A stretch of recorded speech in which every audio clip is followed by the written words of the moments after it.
Aujourd'hui, Hammondsport près de New York. Cet homme s'appelle Cole Pallen. C'est le pilote le plus fou d'Amérique. Il va essayer pour la première fois de faire voler un Henriot 1910.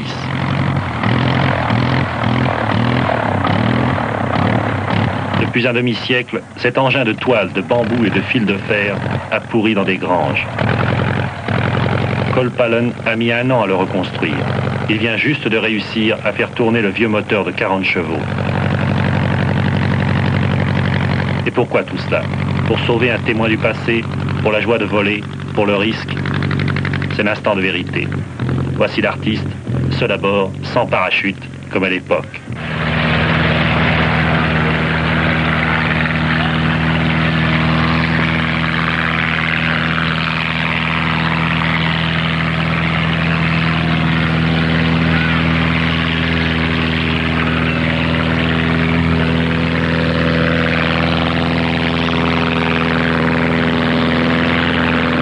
C'est comme ça qu'elle était née, l'aviation, avec ses hommes et ses avions.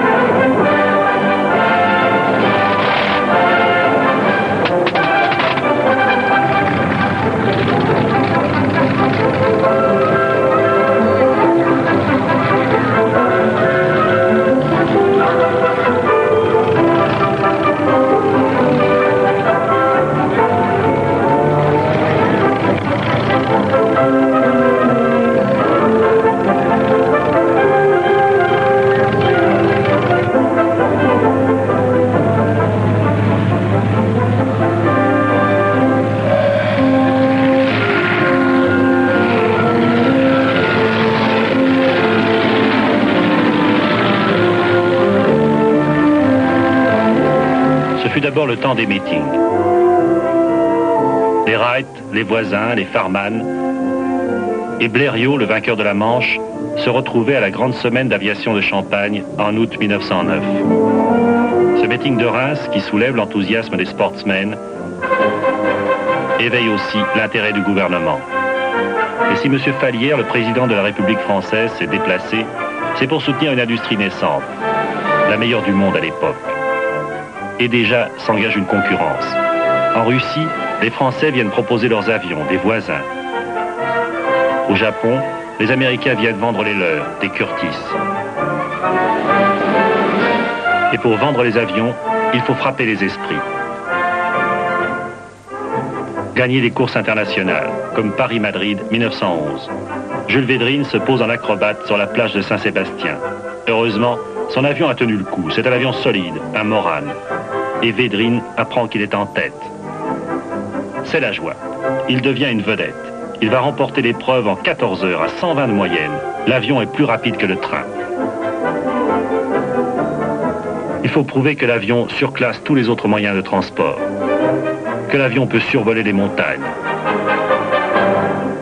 Géo Chavez franchit les Alpes. L'avion peut relier les continents. Roland Garros traverse la Méditerranée. Il faut tenter l'impossible. Pégou saute en parachute, en sacrifiant son Blériot. Cela lui donne une idée encore plus folle. Il a vu l'appareil désemparé faire tout seul des manœuvres inédites. Pourquoi ne pas les tenter? Le looping, boucler la boucle.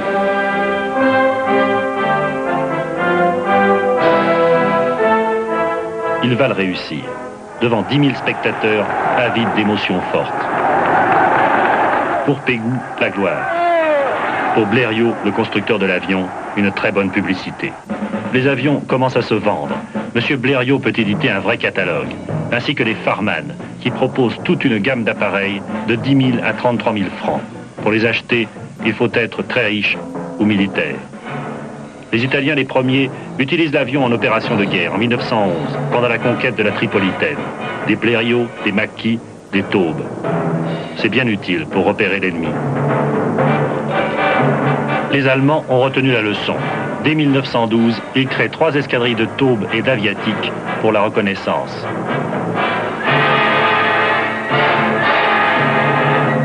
En face, on n'y croit pas encore.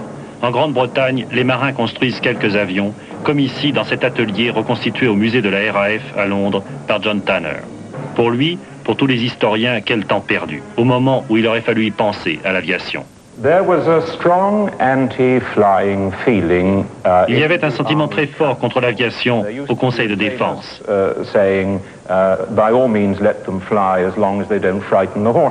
Ils avaient l'habitude de dire, c'est resté célèbre, laissons-les s'amuser à voler, tant qu'ils n'effraient pas les chevaux. En France, le directeur de l'école de guerre, le général Foch, déclare « Tout ça, c'est du sport. L'aviation pour l'armée, c'est zéro. » Un jeune polytechnicien, Georges Bélanger, n'est pas d'accord. C'est un des premiers brevetés pilotes. En 1913, lieutenant, il essaie avec une poignée d'autres officiers de convaincre l'état-major. 60 ans plus tard, il n'a pas oublié. C'était dur de vaincre les préjugés. Il y a eu scepticisme d'abord sur l'aviation elle-même, comme reconnaissance, et en second lieu, au point de vue armement. Un certain nombre d'officiers, même des officiers notoires, n'est-ce pas, prévoyaient que la réaction du tir pourrait amener la désorganisation de l'avion. On prétendait que les réactions de l'arme, n'est-ce pas, amèneraient la dislocation, que l'avion perdrait ses ailes ou des choses analogues. Il faut dire qu'on comprend un peu les réticences des militaires quand on voit un avion comme le Caudron G3 1914, un sacré engin que nous présente Jean-Pierre Lafille de l'escadrille du Souvenir. C'est un avion qui a été enfanté par les frères Caudron. Les frères Caudron étaient des chirurgiens de la ferraille, c'était des maréchaux ferrants. Ils avaient dû faire un stage chez une araignée parce que vous voyez, il y a pas mal de fils un peu partout. L'avion est relativement fragile apparemment, mais il est raidi par des haubans en dur et par des cordes à piano. Alors pour s'installer à bord, c'est amusant parce qu'il faut enjamber, il faut essayer de ne pas se prendre les pieds dans les chausses-trappes. Voilà, il y a un petit marchepied. Voilà, et nous sommes à bord. Vous savez que pendant très longtemps, les pilotes n'ont pas voulu se mettre dans des cabines fermées parce qu'ils avaient peur de ne plus savoir piloter, de ne plus ressentir l'effet du vent et des filets d'air et tout ça. Or, il est incontestable qu'on pilote un avion comme ça aux sensations uniquement. On n'a pas d'instruments valables. On a mis quelques instruments là-dedans, mais qui servent pratiquement à rien. D'abord, on les regarde jamais. Et puis ensuite, ils sont complètement faux. Alors, on vole avec le son des haubans, on vole avec les filets d'air, et on vole avec son moteur qu'on entend, dont on ressent chaque passage de pale, et on vole aussi avec les gouttes d'huile qui sont issues du moteur. Alors, les lunettes, c'est pour se protéger des gouttes d'huile, et, ma foi, le chiffon, c'est pour essuyer les lunettes toutes les 5 minutes, parce que sinon, au bout de peu de temps, on verrait plus rien du tout, on serait incapable de piloter. Contact!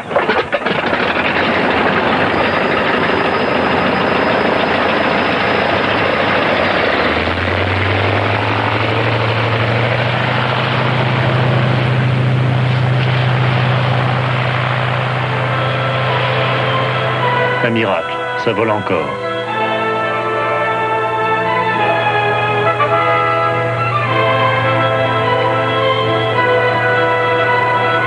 Et c'est là-dessus qu'ils sont partis à la guerre, les aviateurs français, le 2 août 1914.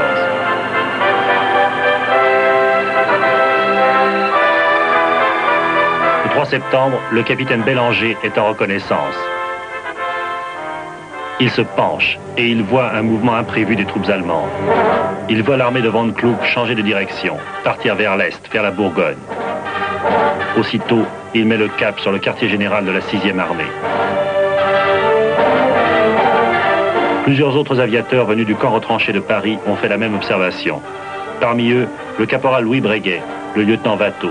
Et tous rapportent au général Gallieni ce renseignement capital: l'ennemi a modifié le sens de son attaque.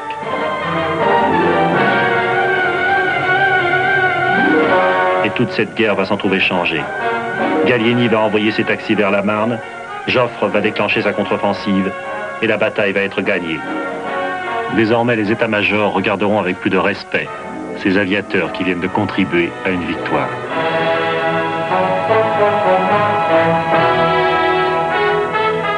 En somme, vous êtes un des responsables de la victoire de la Marne. Si vous voulez. En tout cas, ce sont les reconnaissances faites sous mes ordres, n'est-ce pas, qui ont donné la première orientation vers cette bataille. Tous les belligérants s'inquiètent des incursions des avions de reconnaissance. Mais comme aucun avion n'est armé, comment faire pour les abattre? Ici, en Russie, les blériots s'essoufflent à poursuivre les taubes, contre lesquelles ils ne peuvent rien. Le 8 septembre 1914, un pilote autrichien, le baron von Rosenthal, survole les terrains ennemis. Le plus célèbre pilote russe de l'époque, Piotr Nesterov, vexé, furieux, a un geste digne d'un officier du tsar. Il se jette sur l'Autrichien et les deux pilotes meurent dans les débris de leurs avions. Est-ce le premier combat aérien? Non. Car un mois plus tard, le 5 octobre 1914, le pilote d'un voisin aperçoit un aviatique au-dessus de la Marne. Le pilote est le lieutenant Joseph Franz. Il a 24 ans. Il va devenir célèbre à jamais. Joseph Franz, le voici, vivant dans le souvenir de ce moment historique.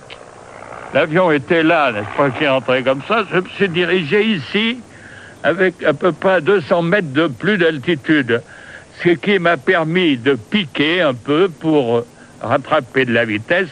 Et je me suis arrivé juste derrière lui. Je crois qu'il ne m'avait pas aperçu. Malgré les ordres, Franz avait fait installer une mitrailleuse. L'observateur Queneau tire 47 balles. Et Franz et Queneau remportent ainsi la première victoire aérienne de l'histoire, en tuant le sergent Schlichting, 20 ans, pilote, et le lieutenant von Zangen, 24 ans, observateur. Je me suis posé à peu près à 300 mètres dans un terrain de chaume. Nous sommes approchés, mon mécanicien et moi. Il y avait déjà du monde. Une dame m'a donné un bouquet de fleurs. Un autre est venu avec un faisan. Mais je dois dire que j'étais très ému. J'étais très ému car dans l'aviation, on ne voyait pas de mort.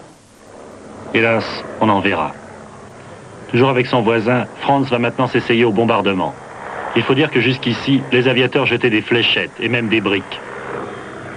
Dès la fin de 1914, on commence à embarquer de vieux obus réformés et des bombes rudimentaires avec des embryons d'ailettes. On emportait ça dans le fuselage pour jeter sur des rassemblements ennemis autant que possible, hein, car il était difficile à 700-800 mètres, 1000 mètres ou même 1500 mètres de distinguer sans jumelles ce que c'était. Alors, le passager balançait les obus par-dessus bord avec une précision bien aléatoire. Sur les terrains allemands comme Strasbourg et Metz, l'activité est fébrile. Il faut d'abord parer à cette nouvelle menace française. Ce sera vite fait. En 1914-1915, l'aviation du Kaiser compte plus de 500 appareils. Une flotte homogène, redoutable, servie par de jeunes et brillants Oberau-Prussiens. L'un d'entre eux, l'Oberleutnant Hans-Georg von der Osten, se souvient de cette période exaltante. Pour nous, c'était une passion. Il fallait s'engager dans l'aviation. Il fallait devenir pilote de chasse. Avec leurs albatros à tête de mort, ils engageront de véritables combats, où les Français auront souvent le dessous.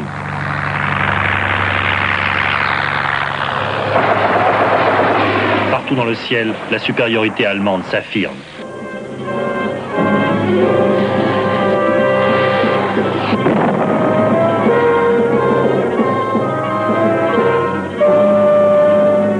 Côté français, tout va changer. Grâce à un homme, le commandant Barès, qui plaide auprès de Joffre pour l'organisation d'une véritable armée de l'air. Il choisit le commandant de Geuss pour créer le bombardement. Un très bon choix. Sous son impulsion, en 6 mois, naît une force de 3 escadrilles.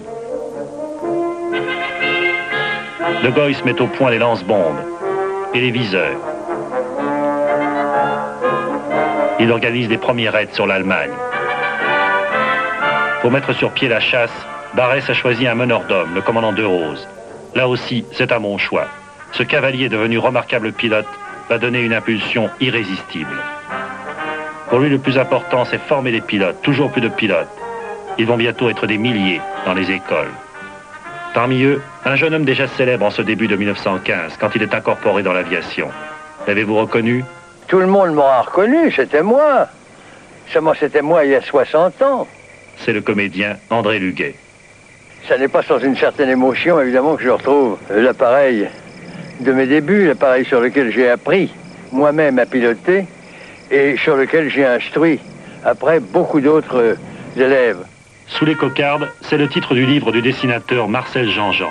Nul mieux que lui n'a montré cette vie, souvent cocasse et attendrissante, de ces jeunes écoliers de l'air. Ils ont 19 ans, 20 ans, ces appelés de la classe 15. Pour eux, l'aviation, le choix, le rêve, c'est d'abord une caserne comme les autres, où la discipline est la force principale des armées. Et on attend, dans l'angoisse, dans la fièvre, on se prépare pour le grand jour, celui où on montera pour la première fois dans un aéroplane. Remarquez, on arrivait à voler très vite, parce qu'à cette époque-là, il fallait 3 mois pour faire un pilote, pas plus. Moi, je suis arrivé à l'école du Crotoy en mai, j'ai été breveté le 31 juillet 1915 exactement. Avant d'apprendre à voler, il fallait apprendre à rouler droit. Alors, on vous mettait sur un petit appareil dont on avait rogné les ailes, de façon à ne pas pouvoir décoller. J'ai pas besoin de vous dire que nous mettions toute la sauce et qu'on faisait tout ce qu'on pouvait pour arriver à faire un bond à l'appareil. Mais on y arrivait difficilement. Et alors, si on se laissait embarquer par un coup de vent dans le gouvernail de direction, on faisait ce qu'on appelle le cheval de bois. C'est-à-dire que l'appareil tournait sur lui-même, et à ce moment-là, si le vent était un peu fort ou si on ne coupait pas le moteur à temps, on risquait de se mettre en pylône, c'est-à-dire la queue en l'air. Mais le caudron G3, ce petit appareil entoilé, volait tellement bien, planait tellement bien, était tellement sûr, était tellement léger, qu'il fallait vraiment emboutir la planète, comme on disait alors, à plein moteur, pour se casser vraiment la gueule. On disait, les pilotes disaient que pour se tuer sur un caudron G3, il fallait emporter un revolver. Ils savent à peu près piloter, il faut maintenant leur apprendre à tirer. Et tous les volontaires, tous les anciens artilleurs, les fantassins, les cavaliers, les voilà, tous uniformes mélangés, impatients de devenir des chasseurs. Les voilà qui font connaissance avec l'armement des avions. Au début, en 14, on en était à l'observateur qui tirait comme à la parade, debout dans son avion lent et vulnérable. Herbemont, sur l'eau de Perdussin, avait essayé déjà de placer une mitrailleuse tirant en avant. C'est le principe même de l'avion de chasse. On installe ensuite une mitrailleuse sur l'aile, tirant au-dessus du champ de l'hélice. Ça n'est pas commode pour piloter. La mitrailleuse devient fixe, avec un flexible de commande. C'est un progrès, et ce sera utilisé longtemps. Mais pour que le tir soit plus rapide, l'arme plus maniable, ce qu'il faut, c'est pouvoir tirer à travers l'hélice. Roland Garros met au point sur son Morane un système d'hélice blindée, mais le rendement est médiocre. La vraie solution sera trouvée par un jeune ingénieur hollandais qui travaille pour les Allemands, Anthony Fokker. Dans son système, l'hélice commande la gâchette de l'arme. À chaque fois que les pales passent devant le canon, le tir s'arrête et reprend aussitôt. C'est la synchronisation. La mitrailleuse peut enfin tirer à travers l'hélice. Un progrès énorme, et bientôt, les Allemands installeront 2 mitrailleuses Pandau, des armes redoutables, qui ne s'enrayent jamais.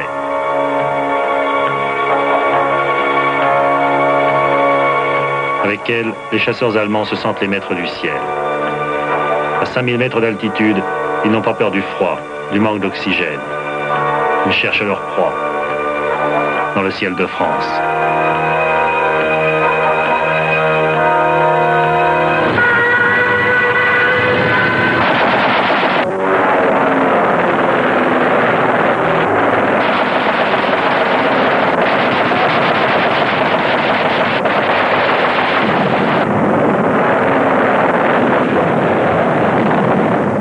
Les Allemands sont toujours vainqueurs. Ils deviennent les premiers as. Ils collectionnent les victoires. Ils inventent des nouvelles manœuvres de combat, comme Max Himmelmann, 26 ans, qui a remporté 15 victoires. Et Oswald Bölke, en 1916, il a déjà 40 victoires. Il a écrit un traité des règles de la chasse aérienne à 25 ans. Ils ne savent pas ce qui les attend, ces jeunes pilotes français qui arrivent maintenant en escadrille. 1916, c'est Verdun. Ils vont être sacrifiés dans des missions de reconnaissance. L'un d'entre eux a eu la chance de s'en tirer. C'était, lui aussi, une vedette avant la guerre, le boxeur Georges Carpentier, envoyé en mission au-dessus de Douaumont. Ça a été très difficile, car le temps était très mauvais.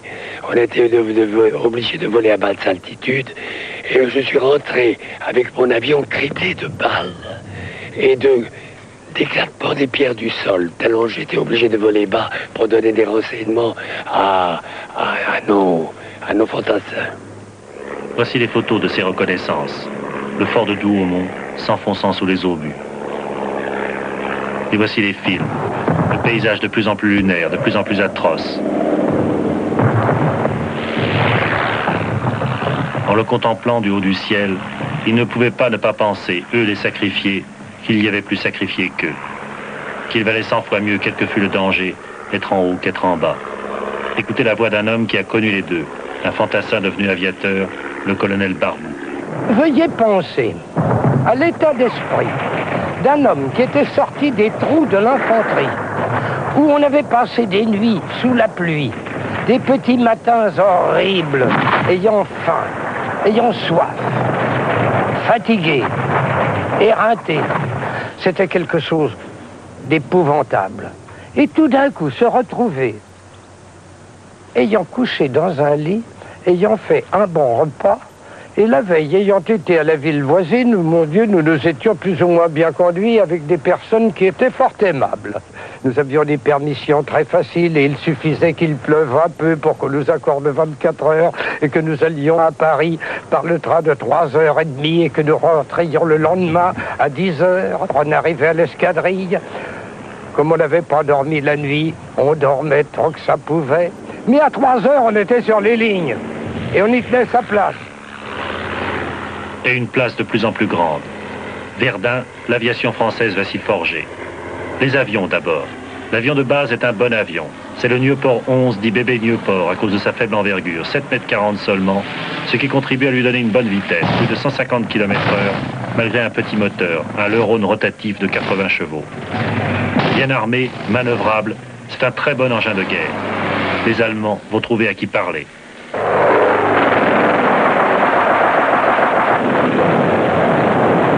Une victoire de plus pour les Français.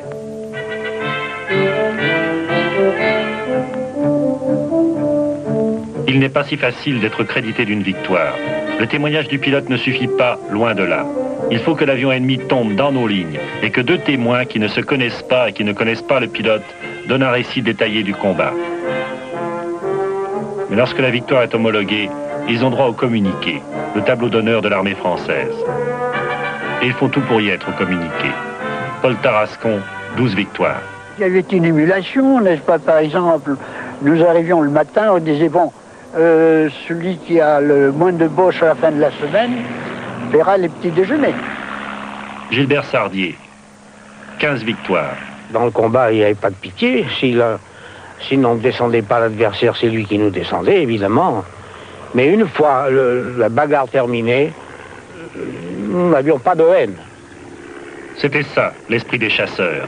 Armand de Turenne, 15 victoires. Il y avait un esprit chevaleresque dans l'aviation, qui n'était pas le même forcément que le pauvre fantassin qui se promenait dans la boue. Dans son film La Grande Illusion, Jean Renoir, qui fut pilote en 1915, a merveilleusement montré cet esprit. Pierre Freinet et Jean Gabin, aviateurs français, viennent d'être abattus par l'as allemand Erich von Stroheim. Capitaine de Boileau, état-major. Enchanté. Lieutenant maréchal, pilote. Je regrette.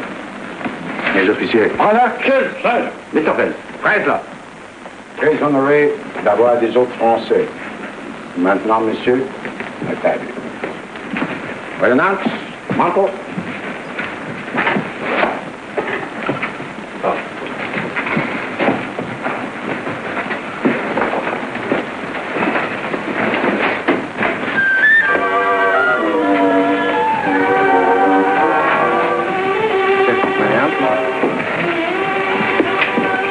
Was mocht in jullie boeren? Nou, zijn zeker het meester? J'ai connu un Boileau à Berlin. Un comte de Boileau. Ah oui? C'était mon cousin Edmond Boileau. Il était attaché militaire. He was a marvelous rider. In the good old times, yes. Maintenant, il est aviateur dans la chasse.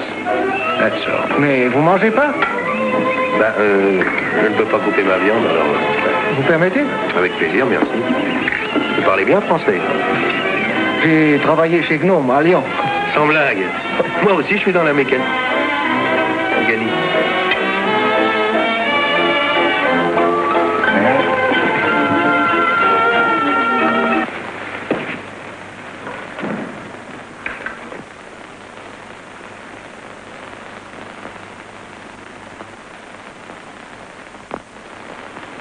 suis désolé de cette coïncidence.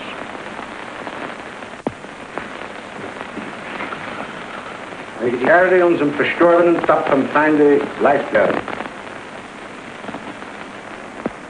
Danke.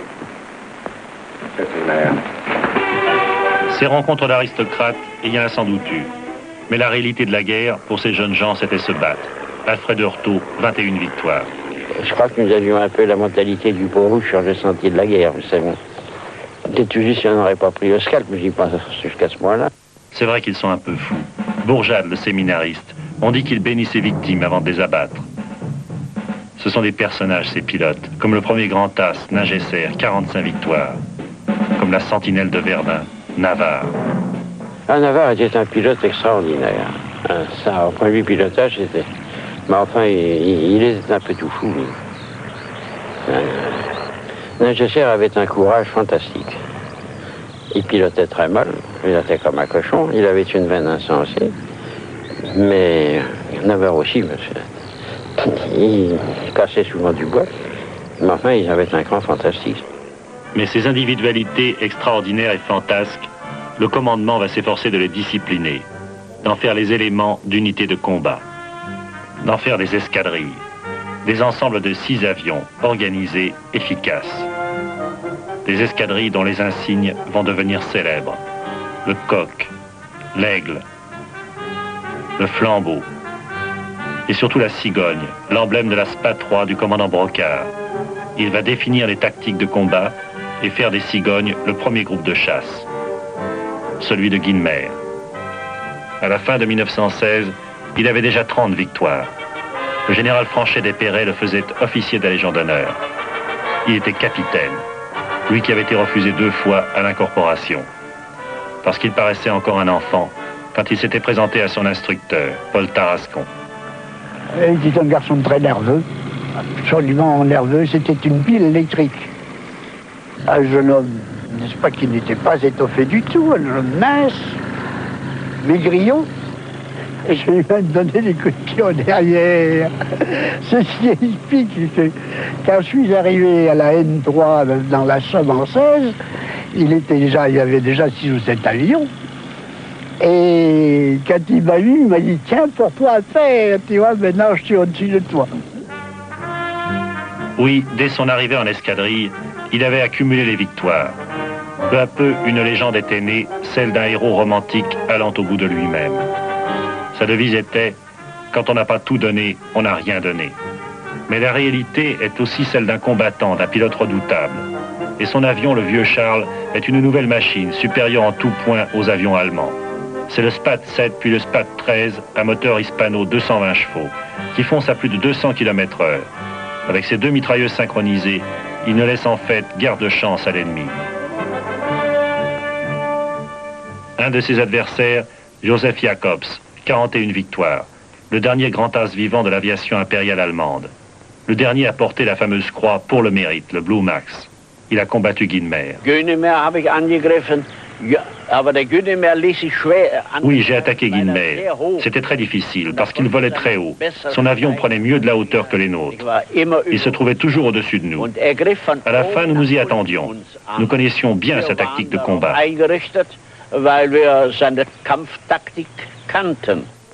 Après avoir abattu 53 avions ennemis, Guinemer disparaîtra dans des circonstances restées aujourd'hui mystérieuses, dans le ciel de Poelcapelle, en Belgique, le 11 septembre 1917. Il n'y avait pas que des Nieuport et des Spad dans notre ciel. Il y avait des centaines de chasseurs anglais. Le Sopwith Pup, avec le Sopwith Camel, est le fer de lance de ce qui allait bientôt s'appeler la Royal Air Force. Les Anglais en ont construit près de 6000. De bons avions, bien qu'un peu délicats à manier. Ils ont encore des moteurs français, le Rhône ou Clerget rotatif, de 80 à 130 chevaux. Mais voici qu'arrive le Bristol Fighter. Avec lui s'affirme en 1917 une nouvelle supériorité britannique, celle des moteurs Rolls-Royce. Écoutez le son de ce Falcon, 12 cylindres, 260 chevaux. Rien qu'à l'entendre, on ne peut imaginer une plus belle mécanique.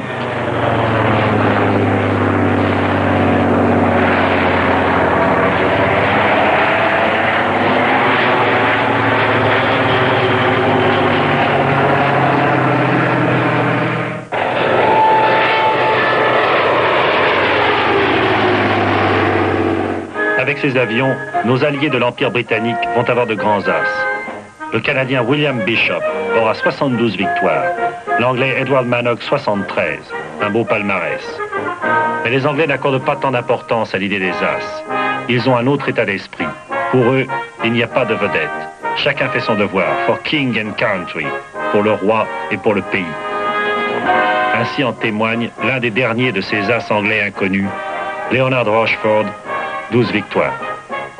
Well, I think we thought we were always very keen to do the job, you know, do the job. Eh bien, ce que nous pensions, c'était qu'il fallait toujours bien faire son job. Et nous aimions ce job. We just went out and did it. Nous décollions et nous allions en descendre le plus We possible. were always keen to sort of see how many we could shoot down. I felt just as though I'd scored a goal at playing football, or scored a try playing rugby. Pour moi, c'était chaque fois comme si j'avais marqué un but au football ou un essai au rugby. Funny, perhaps, but Ça vous paraît drôle? Nous étions jeunes après we were tout, young then. et on n'y pensait plus. We didn't worry about On it. attendait que ça se passe. We just let it pass. Chez les autres alliés, comme les Italiens, c'est la joie de se battre. C'est la bravoure totale. Le commandante Francesco Baracca vient de remporter sa 34e victoire. Il est venu ici encourager le poète Gabriele D'Annunzio, qui se prépare à aller jeter des tracts sur Vienne. Des tracts où il proclame « Nous sommes le vent de la liberté ». Les Italiens, la folie superbe. Les Belges, le courage tranquille. Dans le très grand as Willy Coppens de Houthulst est l'image même. Dans le ciel des Flandres, il s'était spécialisé dans la chasse aux Draken. C'étaient les ballons captifs allemands, gonflés à l'hydrogène. On les voyait s'élever au-dessus des lignes, et méthodiquement, l'observateur réglait les tirs de l'artillerie allemande. Ça n'était pas si facile à abattre. L'engin était bien défendu du sol. Gros danger, je l'ai d'ailleurs payé d'une jambe. Seulement, que voulez-vous, quand l'infanterie, dont j'avais vécu la vie pendant 1 an et demi avant d'être aviateur, quand l'infanterie fait appel à un aviateur, on y va. Comme il faisait appel à moi personnellement, j'y allais. Willy Coppens nous dit que les balles traversaient souvent l'enveloppe, sans grand dommage. L'observateur disposait d'un parachute, chose rare à l'époque. Et la corvée au sol pouvait tirer le ballon endommagé, le replier, le réparer et l'emmener dans un autre secteur.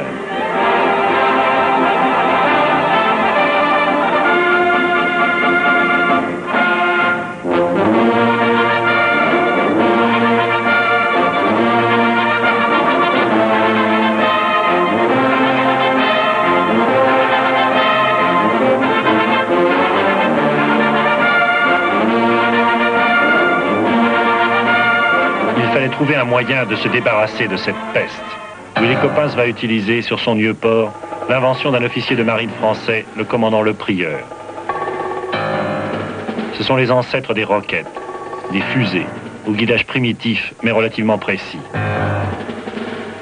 Avec elles, l'as belge va faire des ravages dans les ballons ennemis. Il en abattra une trentaine.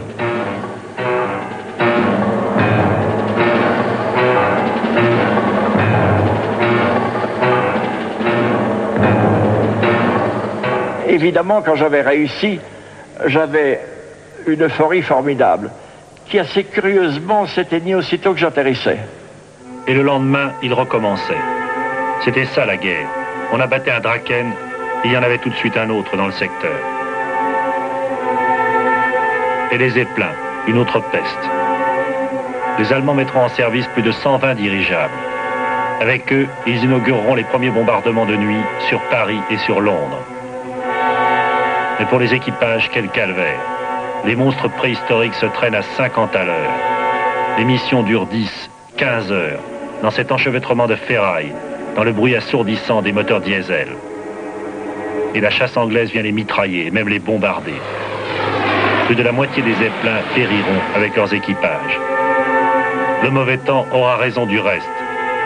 Comme avec ce L-49, l'un des plus gros, que l'on voit ici échouer lamentablement à Bourbonne-les-Bains, dans la Haute-Marne. L'histoire des Zeppelins, c'est une histoire dramatique, l'histoire d'un entêtement. C'est aussi une autre histoire. En tout cas, fin 17, on n'en parlera plus beaucoup. Il faut dire que les esprits sont ailleurs. Il est temps de ranger les monstres au musée. L'Allemagne a maintenant affaire à un nouvel ennemi. Et quel ennemi?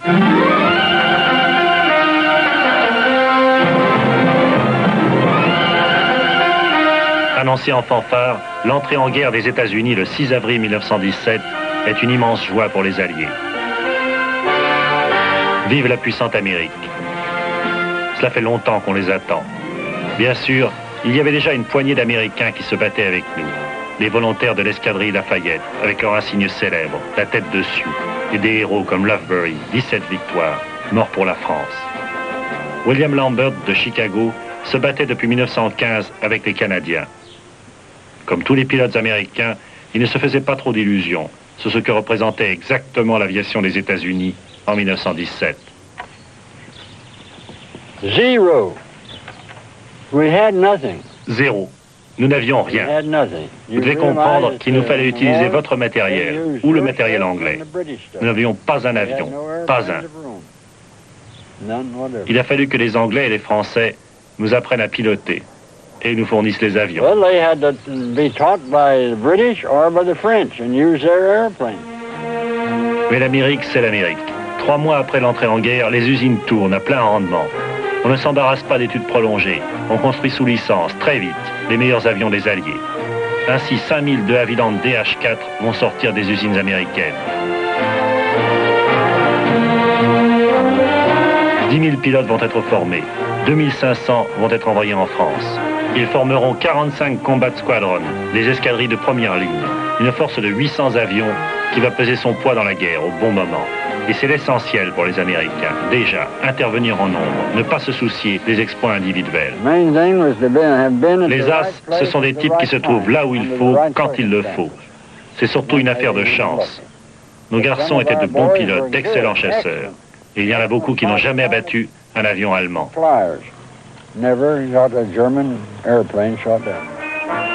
Voilà la modestie américaine. William Lambert a abattu 22 avions allemands. Il est le 2e as américain, juste derrière le capitaine Eddie Rickenbacker, 26 victoires, l'idole de l'Amérique. La légende dit que son pire adversaire fut le Baron Rouge. Il s'appelait Manfred von Richthofen, il avait 25 ans, et en cette fin de 1917, plus de 50 victoires. Mais pourquoi l'appelait-on le Baron Rouge? Un pilote de son escadrille, Hans-Georg von der Osten, répond. On l'appelait le Baron Rouge parce qu'il faisait toujours peindre ses avions en rouge. Nous lui avions dit au début, attention, comme ça vous allez vous faire trop facilement repérer. Il nous avait répondu, non, comme ça je fais peur tout de suite à l'ennemi. Son avion favori, c'était le Fokker DR-1, le fameux Fokker triplan. Anthony Fokker l'avait dessiné spécialement pour Richthofen.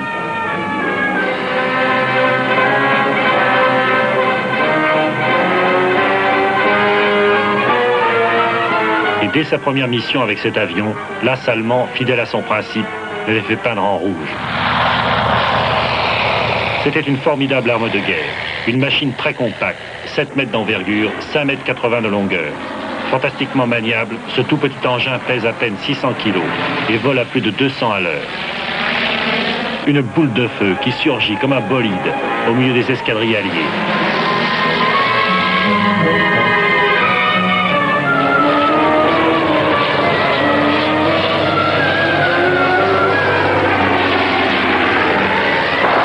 Et voilà, encore un Sopwith au tapis. Rien d'étonnant à ce que les Anglais ne portent pas Richthofen dans leur cœur. Leonard Rochefort l'a rencontré au-dessus de la Somme. Well, I always think he had, in some ways, he very much picked his enemy, you know. Il choisissait soigneusement ses adversaires. A lot of the British airplanes he shot down were Parmi les avions anglais qu'il a abattus, il y en avait beaucoup qui étaient très lents. Ce n'était pas bien de faire ça? Non, non, je n'ai pas dit cela. C'était tout à fait de bonne guerre. Mais qu'est-ce que vous voulez dire par choisissez ses ennemis? He used to pick slow-moving airplanes like the BE-2C. Eh bien, c'est vrai qu'il s'attaquait surtout aux avions les plus lents, comme le BE-2C, qui était un avion de réglage d'artillerie. Un avion très lent, sa victime favorite. And he could pick them off, you see, they were very slow. Pour la chasse alliée, l'ordre était abattre Richthofen. Toutes les escadrilles anglaises et américaines traquaient le triplan rouge, insaisissable et meurtrier. On ne sait pas vraiment comment il est mort. Il y a plusieurs versions, en voici une.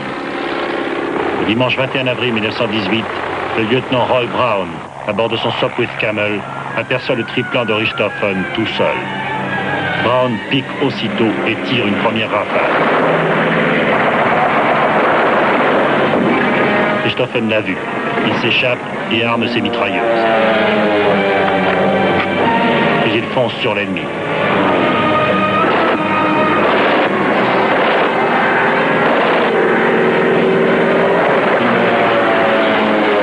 Mais Brown, ce jour-là, est le meilleur.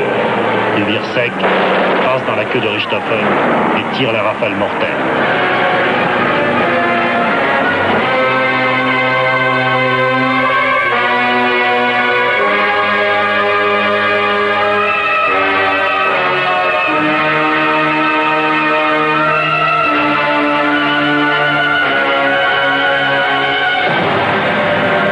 Le triplan est tombé chez les Alliés, près de la 53e batterie d'artillerie australienne, qui revendique cette victoire. Les journalistes, les cinéastes se pressent pour voir les débris de l'avion du Baron Rouge. Et les Australiens organisent aussitôt des funérailles solennelles.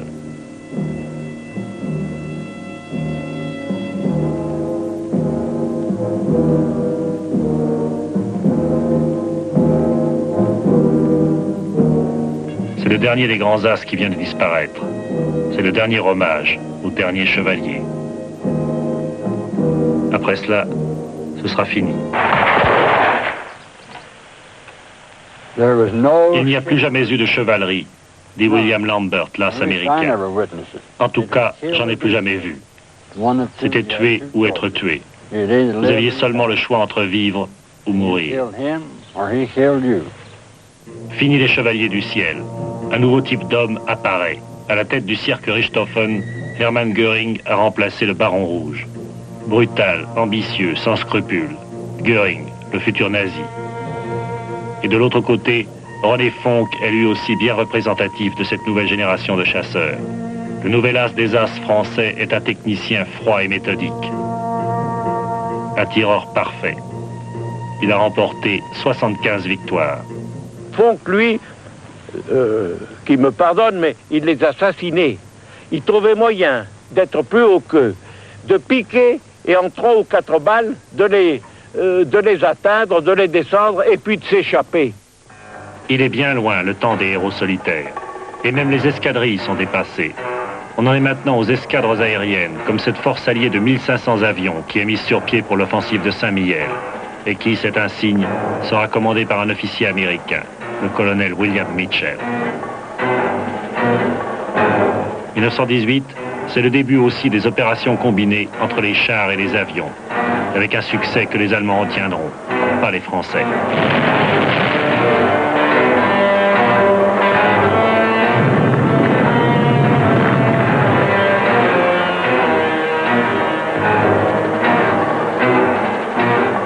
En 1918, c'est le temps des bombardiers. Voici l'énorme Short Bomber, 3 tonnes. Voici le Caproni CA-42, 6 tonnes, avec une charge de 1 tonne de bombes. On est loin des lanceurs de fléchettes. C'est vrai qu'il y a eu un progrès immense en 4 ans. Et enfin les mastodontes. À l'automne 18 arrivent les Handley Patch 400 et 1500.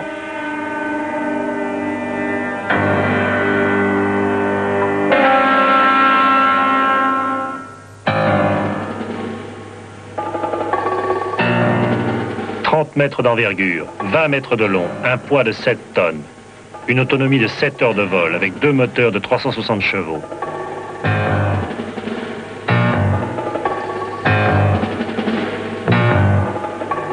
Et un chargement allant jusqu'à 30 bombes de 120 kg, près de 4 tonnes d'explosifs. C'est ça qui a vraiment commencé en 1918.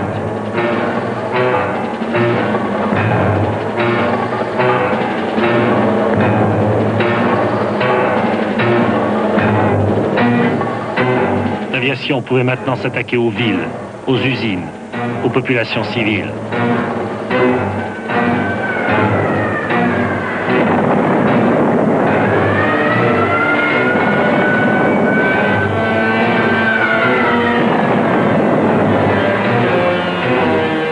guerre est vraiment devenue la guerre des machines et des industriels. Les chiffres de production des avions sont effarants. L'Allemagne a construit pendant la guerre 38 000 avions. L'Angleterre en a construit 49 000. Et la France, 51 000. Le prix moyen d'un avion était de 17 000 francs en 1918. 17 000 francs or. Et Breguet, à lui seul, a fabriqué 5 500 Breguet 14. Le petit inventeur de 1913 était devenu Monsieur Louis Breguet, industriel et prospère.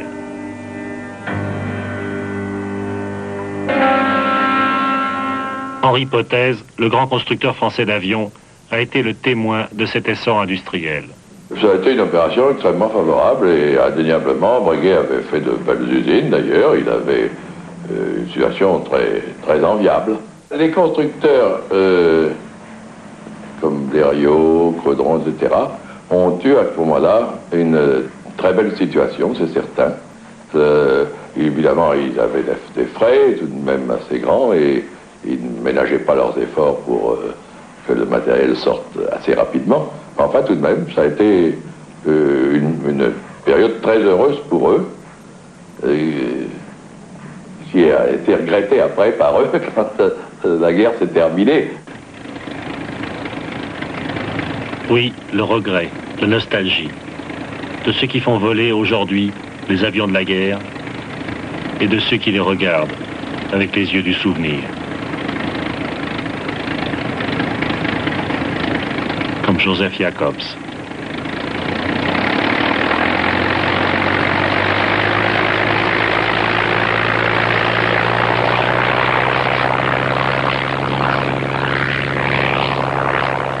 Ils ont bien tous éprouvé la même chose à la fin de la guerre, comme Armand de Turenne. L'impression que j'ai eue à l'armistice, c'est un peu d'abord de joie de savoir la victoire de notre pays, mais aussi une certaine anxiété de me dire c'est fini, je ne vais pas continuer cette vie. Au fond, c'était la belle vie. Pour dire la vérité, pour des raisons personnelles à chacun de nous, certainement différentes, nous adorions ça. Les pilotes de chasse particulièrement adoraient leur métier. Je n'aurais pas abandonné. J'étais triste quand la guerre a fini. C'était une guerre franche et loyale. Il n'y avait rien de sale là-dedans. On se tuait, c'est tout.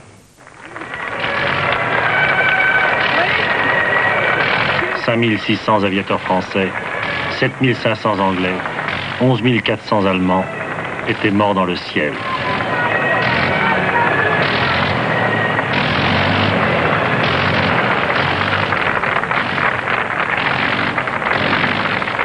Cela faisait 15 ans seulement, que l'homme avait volé pour la première fois. Et il n'avait eu de cesse que de rendre meurtrière cette invention merveilleuse, d'installer dessus un fusil, une mitrailleuse et puis une bombe. Si c'était pour en arriver là, ça n'était peut-être pas la peine, devait penser Orville Wright. Maintenant, l'aviation était devenue adulte.